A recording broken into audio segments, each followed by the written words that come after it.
gerar, então, o sopro, que pode ser classificado em termos de tempo que acontece, que é o sistólico, diastólico ou contínuo, que acontece no PDA, persistência de ducto arterioso. Também a gente pode classificar em termos de intensidade. Classe 1 é o sopro muito suave, você precisa ter um ouvido treinado, um paciente colaborativo, você precisa ter muita atenção no que você está fazendo, precisa colocar a campainha do esteto no foco que você está buscando, se tem sopro, se não tem sopro, e aí você precisa também, tem que lembrar que na intensidade 1, esse sopro é mais baixo do que a bulha cardíaca, então você escuta lupsdub, lupsdub, lupsdub. Classe 2 é um sopro suave, você já consegue auscultar imediatamente quando você coloca o esteto ali.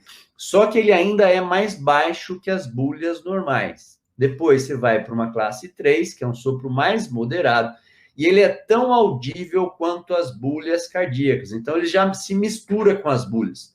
Lush, lush, lush, lush, lush. E aí, classe 4, ele é moderado a alto, ele já se irradia. Então, se você mudar o lugar que você está com o estetoscópio, daí você continua auscultando esse sopro. Ele é mais alto que as bulhas cardíacas, mas ele não tem frêmito. O frêmito vai aparecer na classe 5. O que é o frêmito? Você coloca a mão no tórax em determinado local e aí você percebe o fluxo sanguíneo ali com a mão. Você não precisa do esteto.